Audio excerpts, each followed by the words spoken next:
Pessoal, acho que já ficou bem evidente que a corrupção no país é generalizada e os 3 maiores partidos têm seus principais nomes envolvidos em escândalos. A sensação é de que não dá pra pôr a mão no fogo por quase ninguém e tá cada vez mais difícil de se posicionar politicamente no Brasil. Talvez por isso eu esteja recebendo tanto WhatsApp com perguntas desse tipo. Coppola, você é de algum partido? Você faz parte de algum movimento, meu? Acabei de assistir seus vídeos, você fala exatamente o que eu penso, mas como você definiria a sua ideologia? Bom, vamos lá. Eu não sou filiado a nenhuma agremiação política, nem faço parte de qualquer movimento. Mas eu respeito quem participa e sempre vale a pena lembrar que o preço por não se interessar por política é ser governado por quem se interessa. Sobre posição ideológica, é só assistir 30 segundos de qualquer vídeo meu pra descobrir que eu não sou de esquerda. Mas pra mim faz muito mais sentido falar em visão de mundo do que em ideologia. E o meu olhar pro mundo costuma ser um olhar conservador. Pra ilustrar melhor o que isso significa, eu vou usar alguns conceitos do livro do João Pereira Coutinho, cientista político português de Portugal. As ideias conservadoras explicadas a revolucionários e reacionários. Primeiro ponto, as doutrinas revolucionárias como o comunismo e as doutrinas reacionárias como o neonazismo são 2 lados da mesma moeda. O revolucionário quer romper com as estruturas sociais como família, propriedade e religião em nome de uma utopia, de uma sociedade idealizada lá no futuro. O reacionário, por sua vez, também reage ao momento presente de forma radical, mas ele busca retornar a um passado supostamente glorioso, abundante e feliz. Ou seja, enquanto uns vivem a nostalgia do passado e outros vivem a utopia do futuro, achando que podem resolver todos os problemas do mundo assim e criar uma sociedade ideal, o conservador é aquele cara pé no chão, realista, que reconhece a imperfeição humana, olha para o momento presente e pensa: as coisas são como elas são por um motivo. Então talvez valha a pena considerar a tradição, os costumes, as instituições e as leis antes de sair por aí mudando as regras do jogo. Mas pessoal, conservadorismo não significa imobilismo, estagnação ou ficar parado no tempo. Pelo contrário, o conservador tende a ser um grande reformador. Isso fica mais fácil de entender imaginando uma casa antiga. Um revolucionário não se importaria de incendiar essa casa, mesmo com pessoas dentro. Aí ele construiria uma nova moradia para outras pessoas com um projeto inovador da cabeça dele. Já o conservador sabe que para essa casa continuar de pé, abrigando as pessoas que moram lá há gerações, ele precisa reforçar os alicerces, ampliar os cômodos e dar um tapa no acabamento. Ou seja, a visão radical gera mudança a partir da ruptura, da destruição e da violência. E a visão conservadora preserva aquilo que funciona e reforma o que não tá bacana, com o menor estresse possível e de forma gradual. E é nisso que eu acredito, fazer o mundo avançar pela evolução e não pela revolução. Inclusive tem uma música muito legal do John Lennon chamada Revolution que fala exatamente disso. Nós todos queremos mudar o mundo, mas se você vier me falar em destruição, me ponha fora dessa. Agora, saindo um pouquinho da teoria e da cultura pop, é fácil mostrar na prática por que o método revolucionário é tão falho.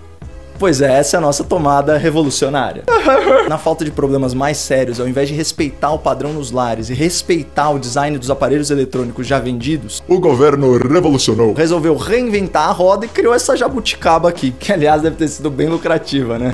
Mas infelizmente aqui no Brasil, falou em conservadorismo, já vem a imagem de um cara autoritário, antidemocrático, protecionista e estatizante. E pior é que é justamente o oposto. O conservador típico defende a ferro e fogo as liberdades individuais, os direitos fundamentais e o livre mercado. Fora que nesses tempos de crise moral e político, o que nós mais precisamos é preservar as nossas instituições, reforçar as nossas leis e cuidar da nossa democracia. E ninguém melhor pra fazer isso do que um conservador. Ou alguém aí acha que a Lava Jato é tocada por revolucionários. Aliás, parece que pra ser revolucionário no Brasil você tem que ter uns milhõezinhos de dólares na Suíça, né?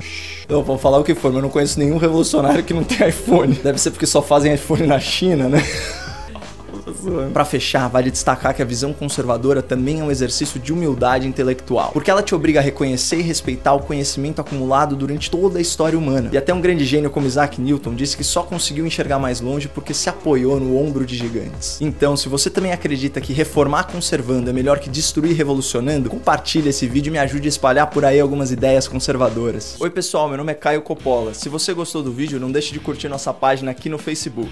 Pessoal, esse aqui é o Cesare Battisti, um assassino. Ele já foi julgado e condenado à prisão perpétua lá na Itália, um país sabidamente democrático. Só que ao invés de estar na cadeia ou no noticiário policial, é no espaço de política que se fala dele. Isso porque um dos últimos atos do Lula como presidente foi envergonhar o Brasil dando asilo para esse criminoso. Mas, felizmente, um dos primeiros atos do novo presidente eleito foi sinalizar sua intenção de desfazer essa imoralidade. Bom, esse vídeo serve para registrar e contextualizar a história de mais um terrorista de estimação do PT. Um sujeito que fez o Supremo Tribunal ficar de joelhos, humilhou a nossa diplomacia e mostrou como a esquerda está se lixando para os direitos humanos. No final dos anos 70, Cesare Battisti fez parte de uma organização extremista. Eram os proletários armados pelo comunismo. O lance deles era matar autoridades que supostamente maltratavam presos e ativistas políticos da esquerda. Mas na prática eles matavam mesmo gente trabalhadora, do povo, do próprio proletariado. Policiais, carcereiros e até comerciantes que reagiam a assaltos. Famílias foram destruídas e muito sangue inocente foi derramado. E o Cesare era daqueles que atirava pelas costas, o típico covarde. Bom, no começo dos anos 90, a justiça italiana responsabilizou esse assassino por 4 homicídios, alguns como mandante e outros como executor. E o cara pegou prisão perpétua. Mas ele já tinha fugido da cadeia anos antes e só foi preso novamente em 2007 aqui no Brasil. Os italianos, óbvio, queriam que o Cesare fosse extraditado para cumprir a sua pena na Itália, mas o STF se diminuiu e abriu mão de decidir o caso, deixando a palavra final para o ex-presidente Lula. E assim, no último dia do seu mandato, 31 de dezembro de 2010, o Lula concedeu asilo político ao assassino italiano. E claro que de lá pra cá, o Cesare já cometeu outros crimes em terras brasileiras. Ele responde por falsidade ideológica e evasão de divisas. Isso porque ele tentou dar uma escapadinha pra Bolívia com 20 mil reais em euros e dólares não declarados. A desculpa é hilária. O cara falou que foi comprar material e equipamento de pesca. Clássica história de pescador. Só que o Brasil cansou de ver suas autoridades passando pano para bandido. O governo percebeu e já decidiu extraditar o Cesare. Agora a bola voltou pro STF, que tem que decidir se o presidente em exercício pode ou não revogar o asilo concedido por outro presidente. Olha o rolo. Mas você já parou para pensar por que a esquerda é tão conivente com terroristas, ditadores e bandidos em geral? Simples, é uma questão de empatia. A esquerda brasileira tem uma empatia natural por criminosos como Cesare Battisti porque ela se enxerga neles. Não faz muito tempo a esquerda estava armada até os dentes praticando terrorismo para implantar o comunismo no Brasil. Eles roubavam, sequestravam, prendiam, torturavam e matavam para instituir a ditadura deles. Todos os principais ex-guerrilheiros que se lançam na luta política costumam dizer que estavam lutando pela democracia. Mas se você examinar o programa político que nos movia naquele momento, era voltado para uma ditadura do proletariado. Ditadura do proletariado. Não, nós éramos pela ditadura. Do proletariado. Do proletariado. Nós éramos contra a ditadura militar, mas éramos a favor da ditadura do proletariado. Isso aí é preciso dizer a verdade toda, né? E às vezes eu ouço meias verdades, né? Muitas vezes as pessoas pensam, né, que não existiam no campo da esquerda coisa igual e até pior, em vários aspectos, né? O Stalin e o Hitler, eles disputam pau a pau a medalha de ouro de genocidas na história recente. E o Mao Tse Tung vem ali na medalha de prata.